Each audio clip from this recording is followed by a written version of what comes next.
Hi and welcome. Today's lecture focuses on art of the Zapotec and late formative art in the Valley of Oaxaca. Here's some of the topics we'll be discussing. So we'll start out by talking about the art of the Zapotec. So we'll talk about who the Zapotec are, their origins in the late formative era, and their progression into even the modern day today. We'll focus on some of their stelae and effigy vases, architecture, some of their main sites, especially Monte, Alban. Then we'll move on to looking at various temples and tombs of the Zapotec, and then some tomb goods from the regions of West Mexico during the late formative period. And we'll close out with some discussion of indigenous calendars and their origins in the late formative period in Mesoamerica. So as a reminder, we have these groupings and classifications of time periods in Mesoamerica, with classic aligning with kind of the peak of the Maya civilization. So today we'll be focusing on a culture that has its origins in the era of about 500 or 600 years BCE. And then some of the art we'll be looking at actually does move into the classic era as well. But for the most part, we'll be focusing here on the late formative, which is also sometimes called the late pre-classic. So the Zapotecs are a group of people who have origins in the Valley of Oaxaca, which, as you can see, is not too far away from the Olmec homeland, or the region of the Gulf Coast called Oman. Their major sites, we can see Monte Alban in the middle here. Mitla also later becomes a very important site to the Zapotecs, but who are the Zapotecs and how do they get their name? So the Spanish name Zapotecco stems from the Nahua name for the Zapotec, which I believe is pronounced Zapotecato. And this actually has an origin in the name of a fruit, the zapote, which was common in that region. However, these people did not originally call themselves the Zapotecs. They referred to themselves as the Benza, which roughly translates to the cloud people. And so occasionally I've heard that modern Zapotec people might refer to themselves as Za, which just means the people. But for all intents and purposes, we're going to be just using the term Zapotec in this lecture. The Zapotec are the largest indigenous group in the Mexican state of Oaxaca today. These folks, also known as the Cloud People, dwelt in these southern highlands of central Mesoamerica, again, specifically this region called the Valley of Oaxaca, in which they inhabited from the late pre-classic period to the end of the classic period, from about 500 to 900 CE, 500 BCE to about 900 CE. Their first capital is called Monte Alban. We'll be looking at that in this lecture, and then later they'll move it to Mitla. They dominated these southern highlands. They spoke a variation of the Oto-Zapotecan language, and they performed a lot of trade and had a lot of cultural and artistic links to the Olmec, to Teotihuacan, which is another culture we'll look at next week, and also the Maya civilizations over here just a bit to the east.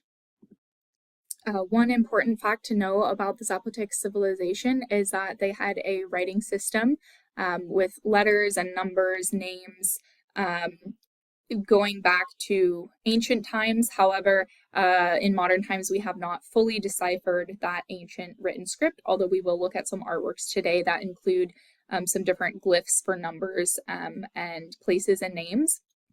And Zapotec is actually today not a dead language. According to the 2000 Mexican federal census, Zapotec is still spoken by nearly 453,000 native speakers today. And this is a painting by the 20th century artist Diego Rivera.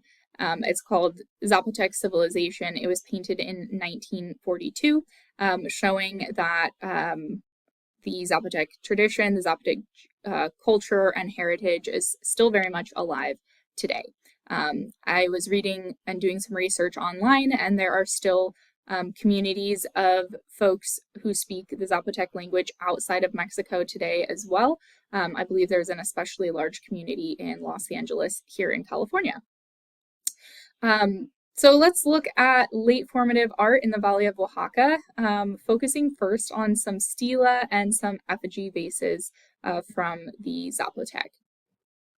The Zapotecs had a pantheon in their religion, meaning they revered and worshipped a handful of different gods that had different personifications and different realms over which they had influence. One specific deity that we see repeated continuously throughout Zapotec art, architecture, and imagery is the rain and storm god Cosijo. He had a human body with a jaguar and serpent features. He also had a forked tongue, which we can see here. We can see the snake features as well. He was again considered the god of rain and lightning. And this is very important when we think about the region of the Valley of Oaxaca. Some of these areas can be a bit dry. And so if you are a civilization that relies on agriculture, that relies on growing things like beans and corn or maize, the importance of rain is going to be very, very monumental towards your success and survival as a people group. So this is a ceramic vessel. It is created between about 200 BCE or perhaps even as late as 700 CE. And when we look at this work of ceramic, we can see that it seems to be made of all these smaller different parts that have been assembled together to create this large vessel. We also see some of these effigy vessels that not only depict gods and goddesses, but also real people like this priest. This one is from a bit later. It's from 200 to 600 CE. And this shows the figure vessel of a priest. So here we can see this one looks a bit more distinctively like a human wearing all of this regalia, like these nose plug masks. We do see this a lot in Mesoamerica, these nose rings that either actually go through a piercing in your septum or they can just like pinch onto your nose and they cover like the whole lower area of the face, sometimes with fangs or other symbolic symbols on them. We can see that this priest is wearing large earplugs, this incredible pectoral necklace, and this huge headdress. We talked a little bit in one of our previous lectures about the quetzal bird and how it was considered to be very important to many different Mesoamerican people groups. We can see some bird heads coming out of this headdress, as well as what appear to be many of these different quetzal feathers, creating this very large and impressive headdress. So we can compare that to the headdress that the god Cosijo wears and compare that to what this priest is wearing. And this medallion is supposed to represent a maize field. This one is at the St. Louis Art Museum in Missouri. Again, we can tell that there is quite a bit of cultural continuity between these two pieces, even though this one is perhaps made quite a bit earlier than the other one, but we do see this repeated throughout Zapotec art. These urns that are, or these vessels that are made out of ceramic, depict a seated figure that seem to have all of these different pieces of regalia kind of assembled all together to create this vessel. We also have examples of stelas. Stelas, again, are somewhat flat slabs of rock that have these incised lines or kind of low relief carvings on them. Again, they're not meant to be viewed from all sides, but stelas 12 and 13 from Monte Alban from the 1st century CE depict Zapotec numbers. At the end of this lecture, we'll look at some of our calendar dates and how, at least in the Maya counting system, these dots represent like 1, 2, 3, 4. this would represent 1, 2, 3. And then in the Maya number system, which has been fully deciphered, oftentimes these bars represent larger groups of numberings. On this side, we see glyphs that include human faces, what appear to be a jaguar face as well. So we do have a lot of evidence of Zapotec writing, again, although it is not fully deciphered today. So this figure, we can see there's a figure in profile, and there's the scroll coming out of the figure's mouth. From the scroll, if we follow it, we see all of these glyphs. This has been interpreted as kind of like our version of cartoon bubbles. So we can assume that this is what the figure is stating or proclaiming. So Zapotec writing began more than 2,500 years ago through images and visual representations of people, animals, and also religious figures. These images were used to represent many aspects of everyday life, including speech. But scholars believe that writing was not something that was privileged and accessible to everyone, and that education was most likely limited to priestly classes or other high-ranking officials. Researchers who study language have helped us learn how to read Zapotec pictographs, which are drawings that represent ideas, and also logographs, which are symbols that represent words that denominate names and other words. And these studies reveal to us that the Zapotec writing system was very complex, a lot more complex than just drawings or traces, and it was a system that represented phonetic and also ideographic elements. And Javier Urced writes about this a lot in his research. So this is a speech bubble coming from this person who's wearing some earplugs and looks like some pretty involved clothing as well. All right, some of the main major Zapotec sites that we'll look at today include Monte Alban, Lambityeco, and Yagul. Here at the bottom we have a panorama of Monte Alban, which is probably the most important Zapotec site, at least from the late Classic into the Classic era. So a couple things about Monte Alban. It developed independently from Olmec and other cultural sites nearby. It's located in the Oaxaca Valley. It included residential, ritual, and economic capital of the Zapotec civilization for quite some time. It was also the burial place for royals for about 1,000 or more years. This image shows some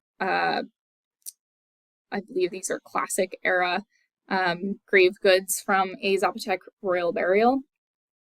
So far at the site of Monte Alban, 170 plus tombs have been discovered, and there's still archaeological work being done today to map out some of the earlier levels of this site. And Monte Alban had a population of 25,000 at its height, between 600 and 800 CE. So it was the largest center in Oaxaca in the late formative area, but it was not the only major civic center during that time in that area. Scholars break up different phases of Monte Alban into different categories, and between Monte Alban phases 1 and 2, there was a considerable expansion of the population in the Valley of Oaxaca. And as this population grew, so did the degree of social differentiation, a lot of centralization of political power, and also ceremonial activity. There was also a military expansion during this time where we had the development of fragmented and independent states. And the Zapotec rulers retained control over these large groups of people throughout the region. Some archaeologists argue that the building centered on the main plaza of Monte Alban contains depictions of elaborate heads, which represent the rulers or the conquered provinces. The Zapotec site of Monte Alban had a period in about 100 BCE that the scholar Dr. Mark Levine argues was a time of political crisis, which separates Monte Alban 1 from the Monte Alban 2 layer. Also, at the end of the classical period, we do see Monte Alban no longer becoming the center of the Zapotec world, but the Zapotecs here at Monte Alban were ultimately taken over by the Spanish invaders. And the Zapotecs had already faced some defeats from the Aztecs, their neighbors, the Aztecs, between 1497 and 1502. And so this left the Zapotec people in a state where they were trying to avoid confrontation with the Spaniards as well. And ultimately, the Spaniards defeated the Zapotecs after 5 years of campaigns ending in 1527. So again, there are still a lot of Zapotec speaking people in Mexico and also the United States.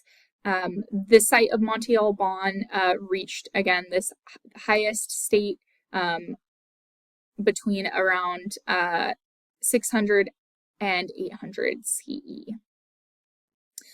Here, again, I mentioned there's over 170 tombs that have been discovered. Many of these tombs show evidence of being opened and reopened and revisited, which shows us that on top of having a pantheon of different types of like nature gods and goddesses, that the Zapotec people probably also practiced ancestor veneration and or worship as well. Fun fact, you can find a panorama of Monte Alban on the 20 peso note in Mexico, along with this beautiful relic from one of the royal tombs. And this is what Monte Alban looks like. Oh, I meant to show you in this map of Monte Alban, this might look a little bit familiar to if you've looked at some of the Olmec sites last week. It is arranged on a north-south axis with a main plaza. It's got these mounded up buildings that probably originally had larger temples and other buildings that don't survive so well on top of them. But we have a main plaza and then rows of uplifted buildings. We have a ball court and some different mounds on which larger structures would be built. So this is what the site looks like today. It hosts around 400,000 tourists every year, so it is a very popular place for people to come visit.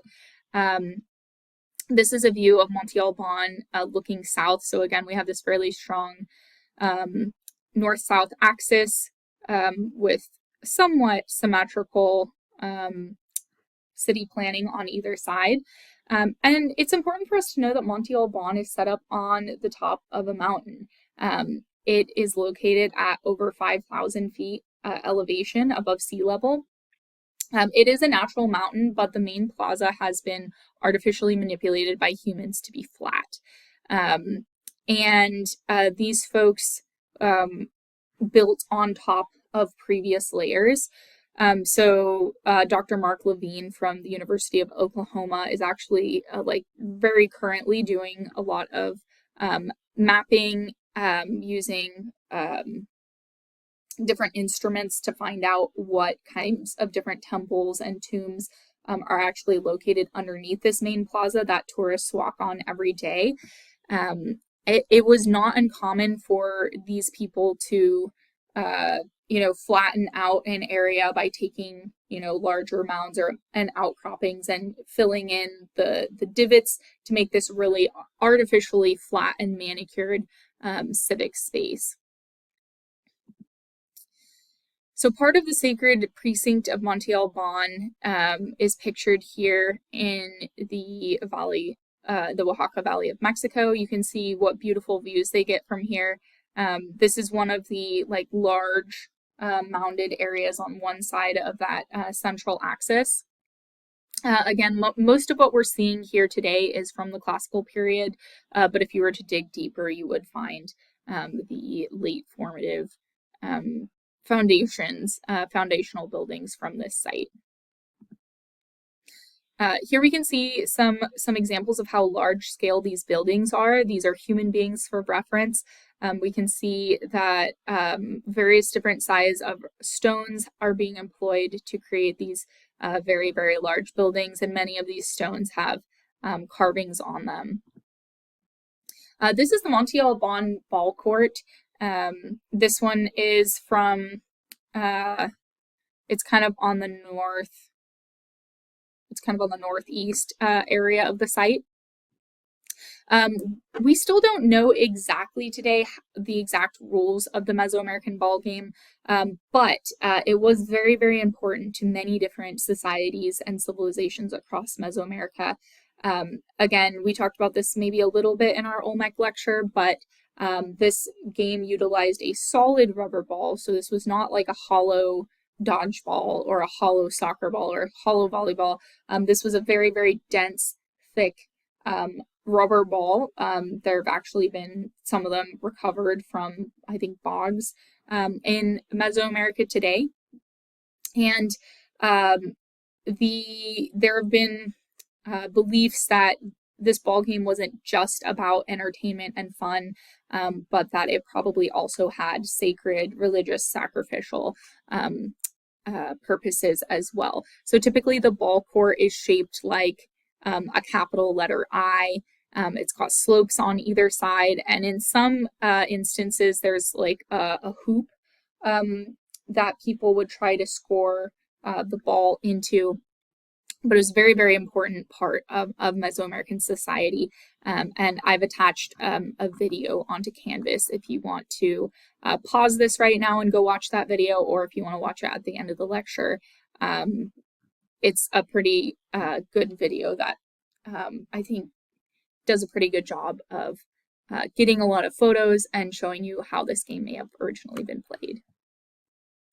So as we saw from the layout of the city, and also from this architectural model of the city of Monte Alban, we do see that most of the buildings are aligned on this north to south axis. However, there is one building which intentionally points off to the southwest direction. This could denote a possible astronomical function, or it could be a chronological marker, or have marked a zenith passage. So a zenith passage happens when the sun passes directly overhead without casting any shadows. As you know, the sun sets, depending on if you're in the northern or the southern hemisphere, throughout the different seasons, the sun sets either farther to the northwest or farther to the north or to the southwest. And that's what gives us seasons when we live away from the equator. And so this zenith passage, could denote a certain day where on that day it doesn't cast a shadow on this building. And this is the building shown in the reconstruction. As you can see, it's pointing intentionally off to the southwest. The city, again, had different phases that it was being built, but the city further developed between about 150 BCE and 150 CE to create Monte Alban Phase 2. Dating from this phase, a very large stone-faced building shaped like an arrowhead. As you can see from the aerial view, it's shaped like an arrowhead. It's called Mound J or Building J. It's also been noted that it aligns with the Capella star. This building is covered with carved texts and reliefs, which indicate regional conquests illustrated by the upside-down heads of defeated kings. So here's one of those glyphs right here. Here's a few different views of Mound J. So this is, you can see how it points off to the southwest, and that it is out of alignment with these other buildings just slightly.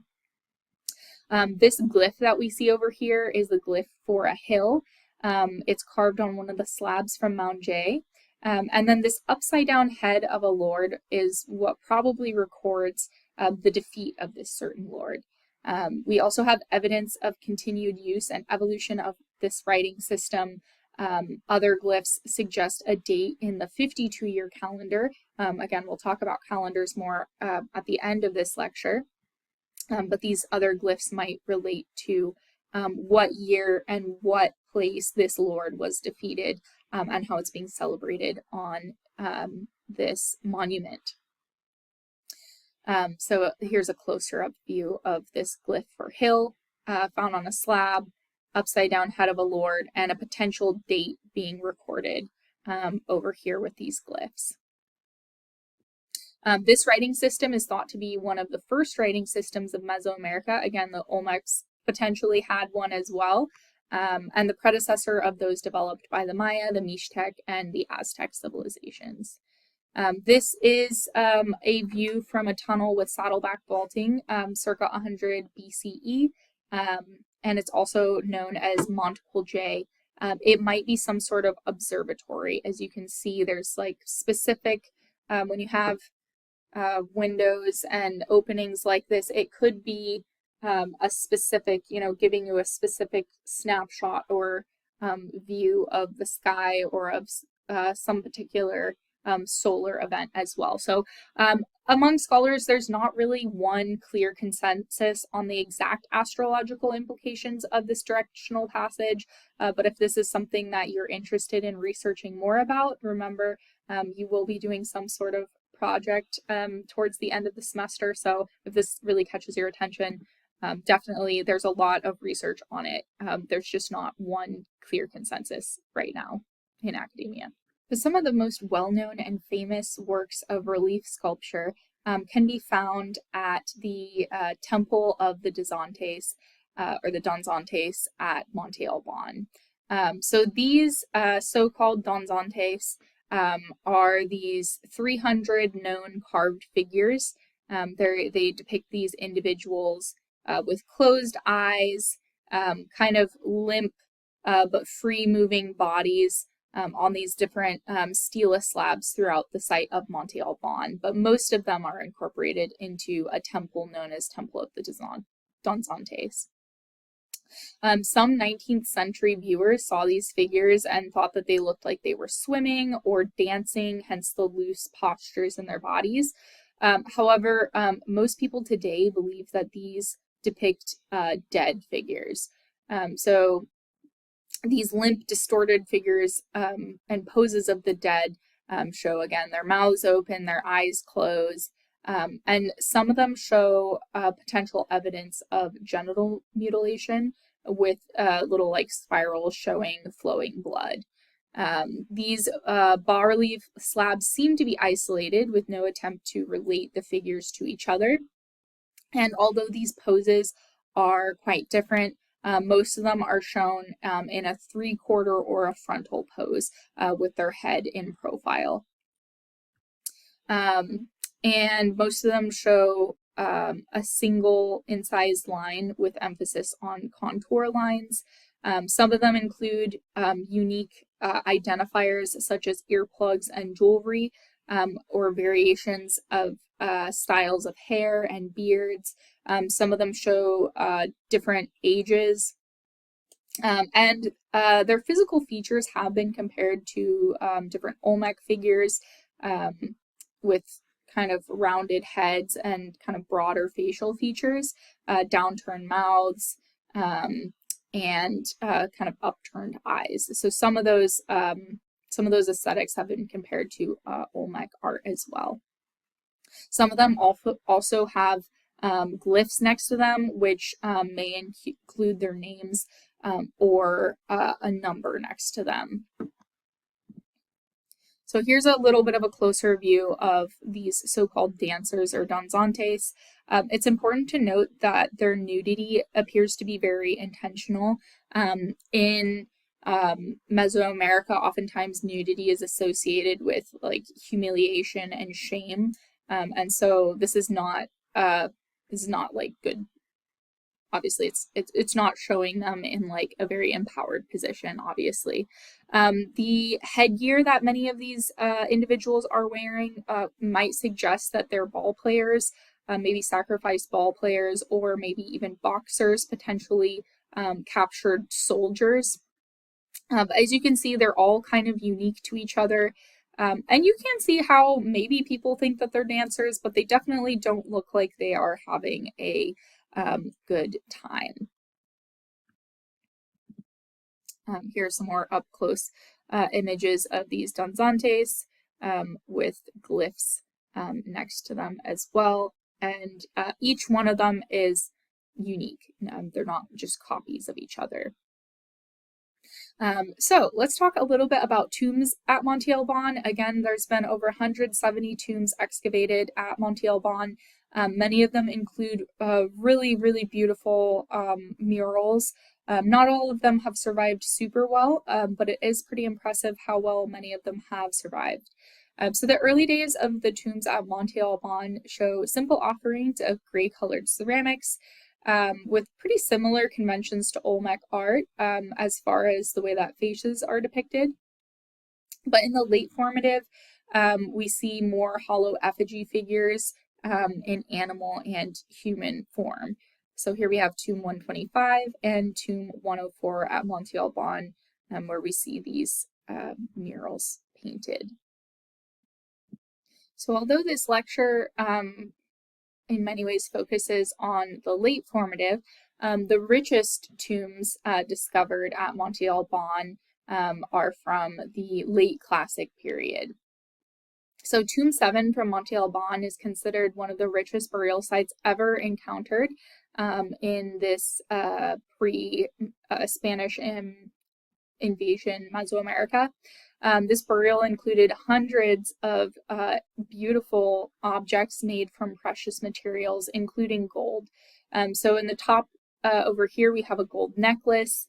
We have zoomorphic pendants, a pectoral with this really elaborate headdress, a gold mask, and then this pendant with dates on it. And this pendant is included in the 20 peso note. So tomb 7 at Monte Alban was discovered in 1931 by the Mexican archaeologist Alfonso Caso, and it quickly became very famous through popular publications, including National Geographic.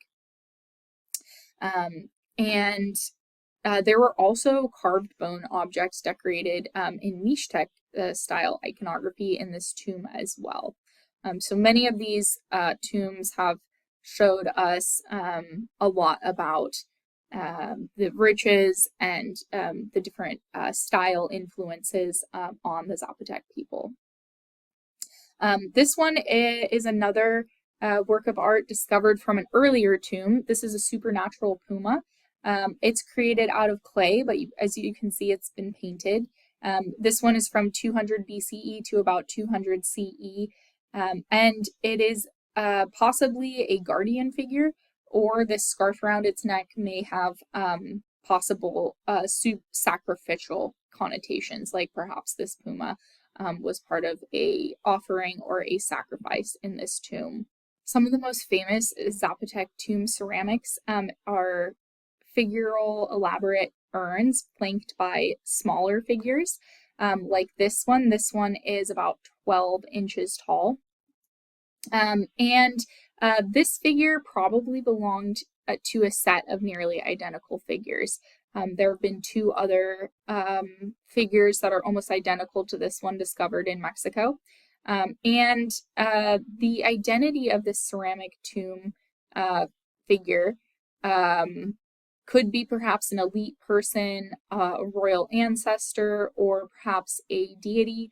That identity is still being debated today. But as we know, the Zapotec developed one of Mesoamerica's earliest writing systems, and we can see that there are hieroglyphs or glyphs here on the headdress and also on the chest. These are the names of calendar days. One of them is called 13 water, and the other one is 13 flint knife. So oftentimes people were named after the day on which they were born. At least in Maya culture, this was pretty common. So one of these might be the identity of this figure. So this one is created out of ceramic and slip. It's currently at the Cleveland Museum of Art and it does have a thermoluminescent date of 285 BCE.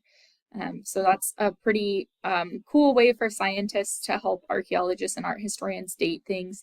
Thermoluminescence dating can be done on ceramic objects that have been fired. Here we have some different perspectives on this figure. Again, this figure does have a pretty flat looking head, but as we've mentioned in the Olmec lecture, many different high elite societies in ancient Mesoamerica actually did practice head binding, so it's possible that real people did have heads kind of shaped like this, although it's probably stylized as well, because we can see that this whole body is somewhat flattened. But there are some kind of visual connections to the Olmec aesthetics here as well, with kind of the down-torn mouth and kind of upturned eyes, which we do see. And the attention to naturalism is something that we see in Olmec art as well. We do know that the Zapotecs did have contact with the Olmecs. This is another work of art from one of these royal tombs. This one is a jade assemblage that represents a leaf-nosed bat. This was likely worn as a belt or a chest adornment. The Zapotec pantheon also included a bat god that was associated with corn and fertility. So again, relating to one of these resources that the society would need to have, divine protection in having successful crops and fertility. This one is dated from that same period around 200 BCE to 200 CE. This one is made out of jade. So remember that for many of these Mesoamerican societies, jade was the most precious object, the most precious material, even more precious than gold. And here we can see that the artists have fitted together multiple different pieces of jade that have been carved and drilled with a lot of precision and care to show this, probably this bat god that seems to have both slightly human and slightly bat-like features. Even the eyes we can see are inlaid with a different color stone to give them a bit more presence.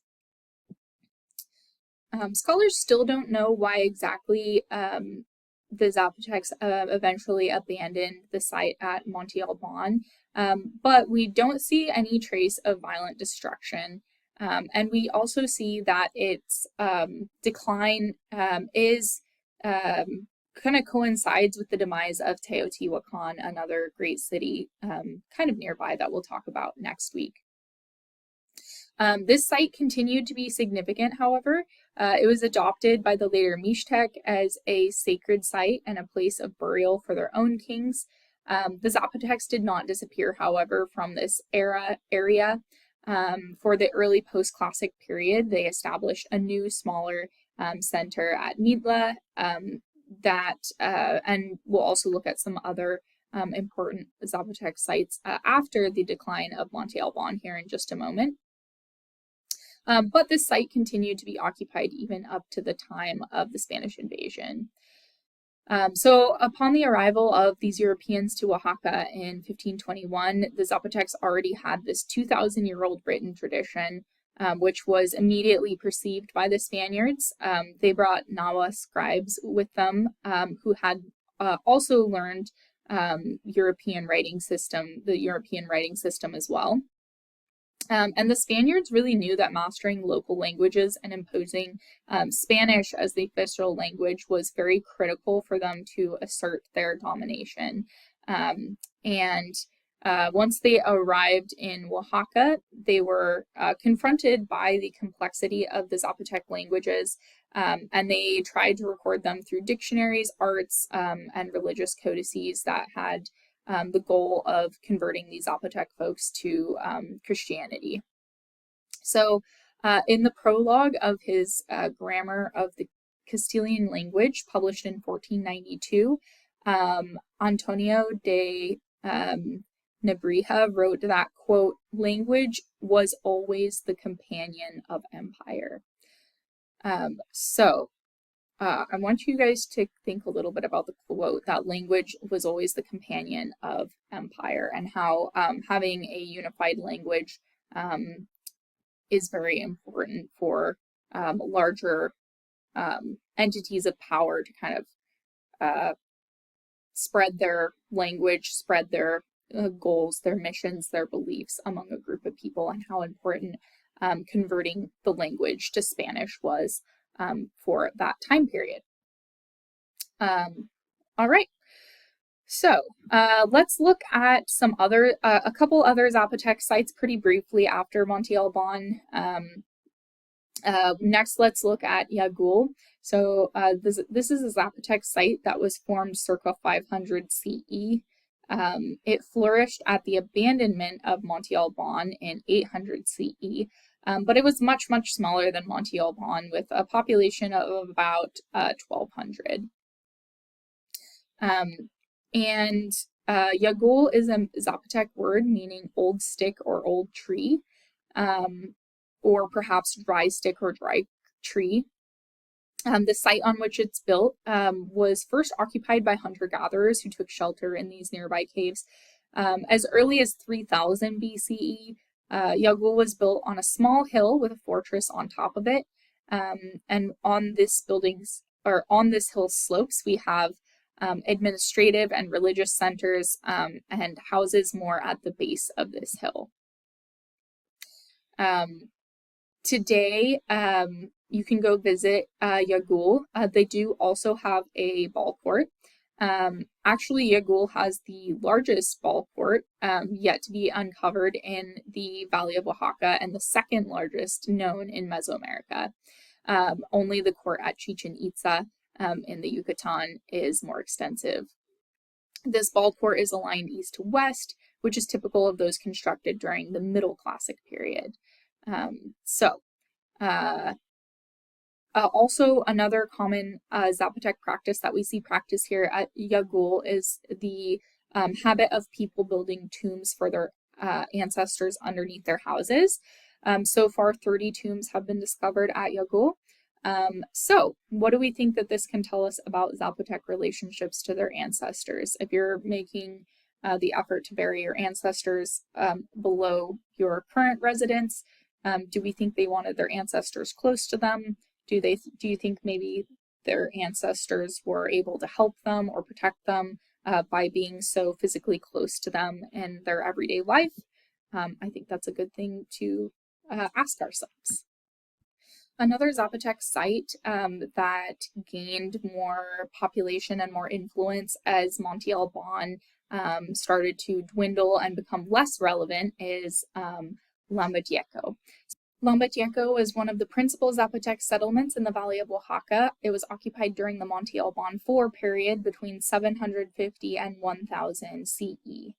During this time, Monte Alban, which had served as the regional capital for over 1,200 years, was gradually abandoned. As this political economic power waned, other centers in this valley started to gain more influence. So this excavated site is part of a much larger archaeological zone, about 185 acres of largely unexcavated large mounds in this area. So it's a very kind of dynamic and probably will be influential as more people do archaeological work in this region. According to Andrew Coe, this Zapotec city was 75 hectares at its peak, with the temples and residences grouped around plazas. And this section, called Lambityeco, is probably the most luxurious and largest of these complexes. Lambityeco is the northwest sector of the site, and it consists of about 70 mounds. And Arqueología Mexico is a magazine that is very popular in Mexico. It's very similar to like National Geographic in the United States, and they do a really good job of publishing new archaeological finds in Mexico. So if you do read Spanish, that might be a really awesome resource for you to just learn more about these sites that are more newly being uncovered and researched today. So this is what the site looks like if you go there today. It's important to note that only 2 of the nearly 2,000 structures have been excavated today. But here's one of the structures that's being excavated right now. This one shows these stucco masks depicting the Zapotec god of rain, Cosijo. Again, he's the deity of lightning and thunder as well. Here's a closer look. We can see this very impressive feathered headdress, these earplugs, and kind of like a mask-like face. So this is the stucco mask, again depicting the rain god Cosijo. And again, because this region of Oaxaca can be very arid, it really does make sense why we have so much attention being paid to a rain god. And one of my favorite works of art, though, from Lambityeco is this relief sculpture of these portrait heads, which are probably depicting a couple. This one, these two are discovered above the tomb 6, and they're dated from about 700 to 1000 CE. What I notice here is, or what has been noticed at the tombs of Lambityeco is that noble men and noble women appear to have buried together in close proximity to the resting places of their ancestors. And I think it's important for us to notice the high levels of naturalism in depicting these people's faces. They're not depicted like masks, like what we see in the depictions of gods like this one. Very schematized, very much a mask. These ones are very clearly depicting real people. And these noble men and noble women were buried with their ancestors. I want you to take a look and notice just how open these eyes are, how elaborate their regalia is. And unlike some of the artwork that we see, especially in like the Olmec area and Olmec influenced artwork, we see kind of eternal youth and idealization. But when we look at the faces of these individuals, we almost see like signs of crow's feet, a little bit of like hollowed out cheeks, and more prominent cheekbones, which are more obvious as folks age. And they very much look like individuals. So we have the man over here with his small goatee. He either has maybe some scarification or some paint around his eyes, these large earplugs, and this woman has these very elaborate earrings, kind of almost a little bit of evidence of crow's feet in the corners of her eyes, and just a lot of attention to personalization and details in this couple.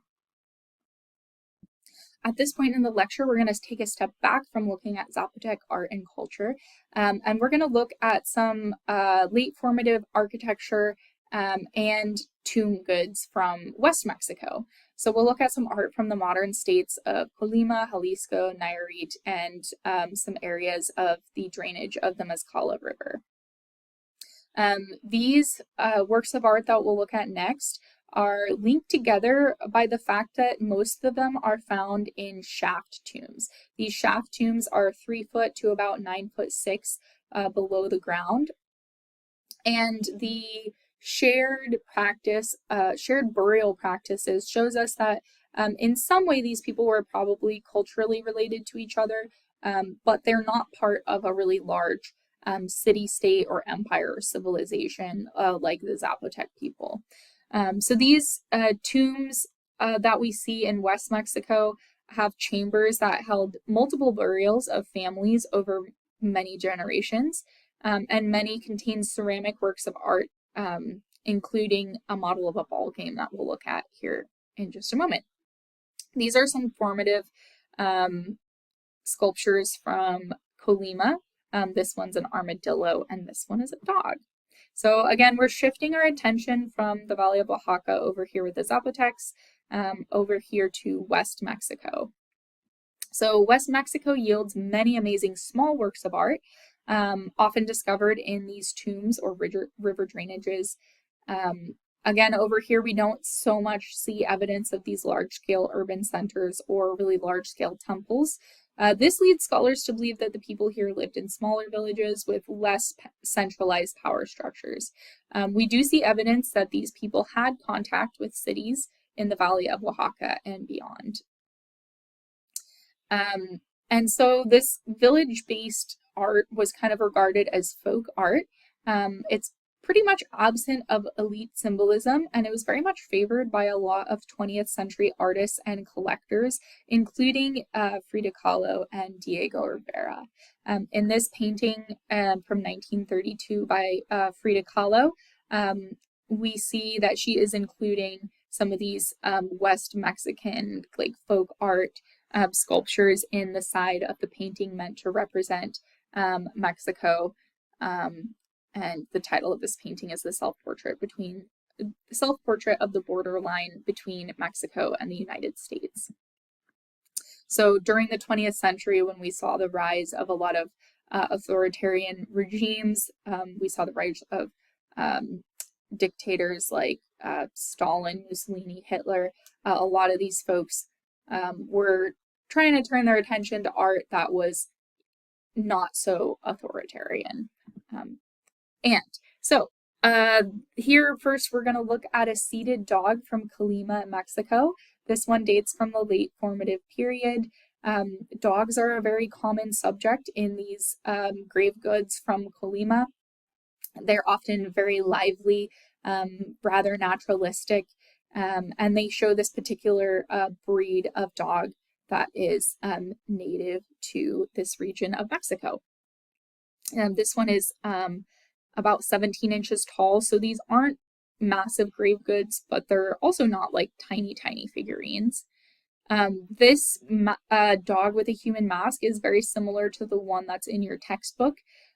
This one's also from the late Formative period, and it is about 8 inches by 13 inches, so again, not tiny, but also, small enough to be portable. These ceramics show signs of being burnished, which today, if you're going to take a ceramics class, burnishing would be trying to create a really smooth, kind of shiny texture to your ceramics without using a glaze. And this can be done by rubbing a smooth rock or the back of a spoon over your clay to push down the large rocks in your clay and just leave this kind of really shiny exterior. Also, in West Mexico, a trend that we see in these grave goods are these male-female couple pairs. This one is the Nayarit style. This one is, again, from the late Formative era. And these male-female pairs with their ritual tools, again, are very commonly found in these shaft tombs in the late Formative period. Their accessories may include containers and tools possibly used for entheogens. And in anthropology and art history, we oftentimes call medicines or substances meant to induce a trance state or an altered state of consciousness. Instead of calling these psychedelics, we call them entheogens because they're not really for recreational purpose, they're for like religious, spiritual purposes. So it's largely been thought a lot of times the accessories that these people are carrying might have something to do with these rituals. So these ones show the male-female couple in somewhat matching clothes. They've got both got these nose pieces. Here's the picture of the couple that's in your book. The man wears a beaver skin on his head, which is associated with that shamanic tradition. And shamanism, if you're not familiar with that term, shamanism is a practice where trained individuals oftentimes use entheogens or other methods to bring themselves into a trance-like state where they can achieve altered states of consciousness, have visions, and interact with the spirit realms. The shamanism is practiced in many different cultures across the globe and across history, and it is still practiced by some people in some different forms today. And in this example, your book talks about how this pouch that the woman carries might carry some of those medicines. So we do see kind of a interest in couples being buried together, these effigies of these couples being buried together, and it shows us that men and women seem to have probably equal and kind of like equally important roles, like as a couple, as a duality, and yeah, we see that importance of couples in Nayarit burials. So a model of a ball game was also discovered in West Mexico in Nayarit. This one is made out of ceramic with traces of pigment. It's from the pre-classic era, so about 100 BCE to 250 CE, or pre-classic, also called the Formative. Here we see villagers crowding around the edge of a ball court to watch the game within. Here we see men wearing breechcloths and a belt. Women in skirts wrap their arm around the children and each other. Many of these people are huddling in blankets or wearing pots. And this model was placed inside of a tomb. This one's also not that large. It's about 17 by 10 inches. Today it's found in the Yale University Art Gallery. But really, these tableaus really tell us a lot about how this game was played. And again, if you watch that video that I'm linking on Canvas, we're still not sure exactly the rules that different regions use to play this ball game, but this particular arrangement lets us know that it was definitely a spectator sport. A lot of people are watching them play this ball game. We can see the capital I-shaped court, and this map shows us the valley of Oaxaca, and everywhere we see a dot is a ball court. So we can see that this was like every major like city and ceremonial center had a ball court. So we can see that this is very important to the folks who inhabited these regions. Here's a little bit more of a close-up showing some of these people leaning over the bleachers. Well, they're not bleachers, but they're leaning over to watch the ball game. We see the guys wearing their protective gear with the ball. So it gives us a little bit of a glimpse into this important ritual. So there's that video. Make sure to watch it. Like I said, we don't have a lot of really large like religious or civic centers from the late formative period in West Mexico. And so a lot of what we can tell about architecture we actually learn from these architectural models that we find in the shaft graves of West Mexico. It's likely that a lot of these houses and temple structures were made out of ephemeral, like wood and maybe thatch, materials that don't survive super well, like stone. So here we have a model of a house with figurines from Nayarit. This one is ceramic with pigment, so we can see people sitting in the upstairs and the downstairs kind of region of this house. We see this tall, pointy, very steeply pitched roof with these beautiful geometric designs on it. And so these models of homes and temples are really important for us to understand what these structures, residential structures, and tombs maybe looked like. So the drainage of the Mescala River in West Mexico has yielded a great number of stone pieces. Mescala artists created these temple models in abundance. Some of them are being shown right here. These temple facades are not matched so far by the architecture found in Mezcala, but they do resemble the late formative Mound X at Monte Alban. This suggests a familiarity with developments in Oaxaca, which is over here. Similar temple models have been recovered from Monte Alban 2 context. So this shows us that folks up here were in some ways connected with the people living at Monte Alban. We also discovered these kind of abstracted human figures in this river drainage as well, carved out of stone. Here's an example of a Mezcala stone temple model. This one is possibly calcite, and it shows us this pillared facade with a central staircase running up the middle of it, and it is similar to works of architecture that we see at Monte Alban.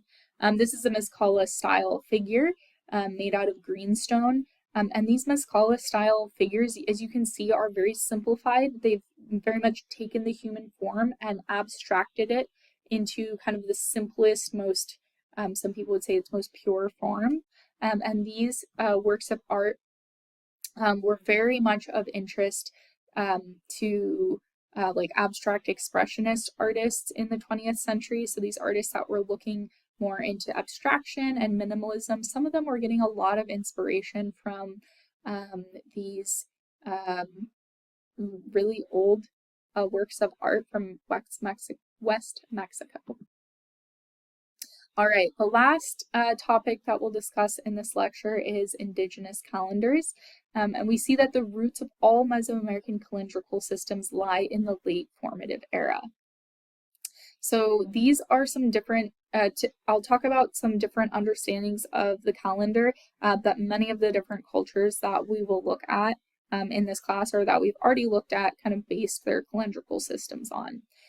So two means of recording time originated earlier than the late formative, which were used simultaneously. So this included a 260-day calendar and also a 365-day calendar. Later they established the long count, which was used in conjunction with the 260-day and the 365-day calendars. So some of these systems are going to look slightly different depending on the particular culture that's using them, but I'll just go over some of the basics of understanding this calendrical system. So what's up with a 260-day calendar? 260-day calendars are not something that we really work with in the Western world, really, but 260 days may mark a zenith passage, which is when the sun is directly overhead at noon. This happens every 260 days, or 260 days aligns pretty closely with human gestation, so the amount of time between first missed period and delivery of a baby. So it's kind of close to 9 months. So your book, Miller, suggests that the 260-day calendar may have been invented by midwives, or once a baby was born, it was considered to have already passed by this 260-day mark. 365-day calendars might sound a little bit more familiar to you. This marks the solar year. It was divided into 18 groups that we might call months, or they're similar to months to us, but instead of being lunar months, these consisted of 20 days each. And then at the end, this 18 months, the end of the 18 months takes you to 360 days. Then after that, they had 5 nameless days at the end of the year.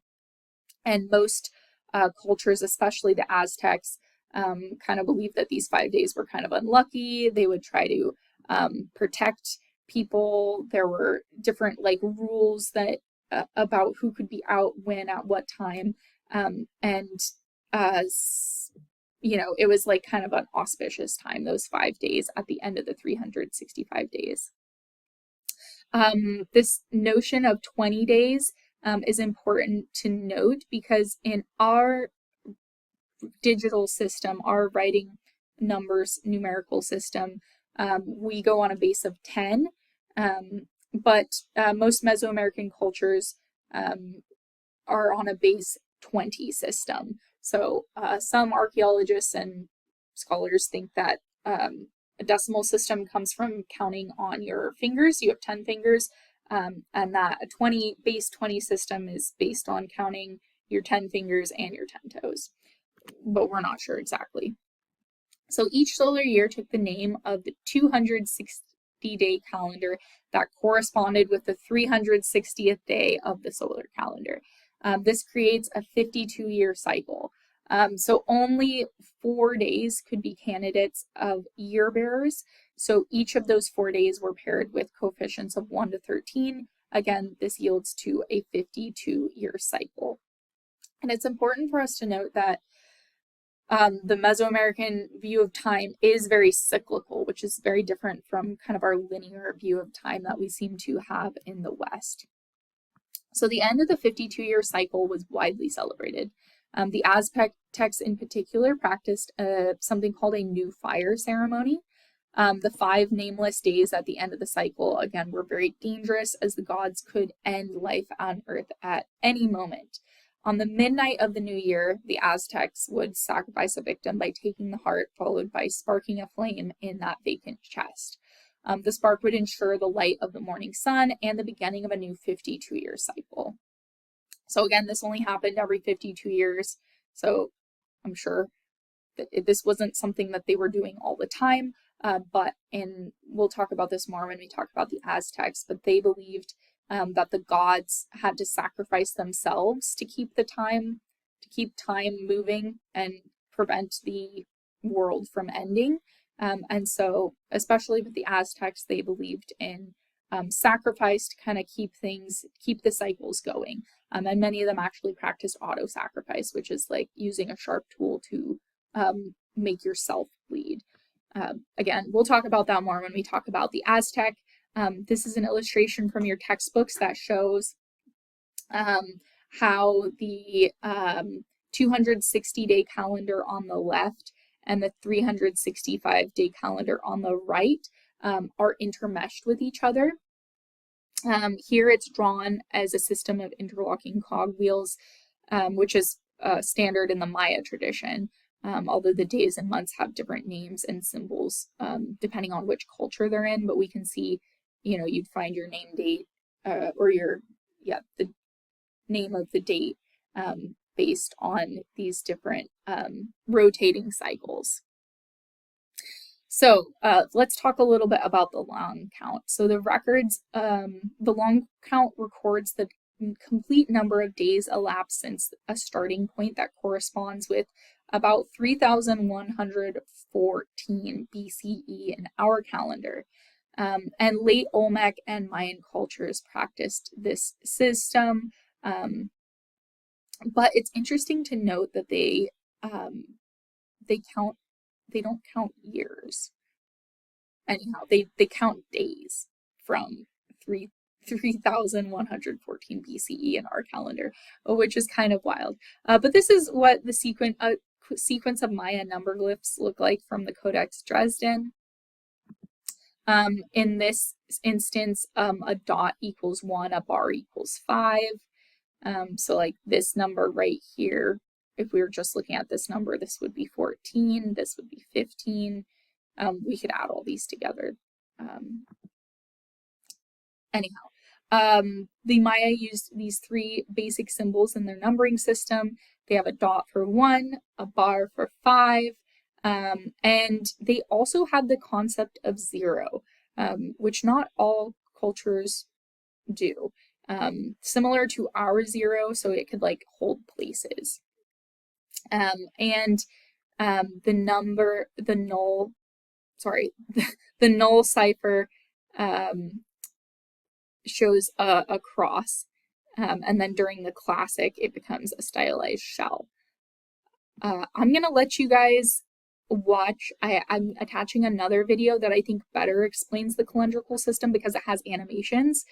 So this video is not super long, but the creator does a really good job of illustrating how these cycles move within each other to create an understanding of the passing of time and the cyclical nature of like religious holidays, a little bit about how the date that you were born has a lot to do with like who you are and your identity.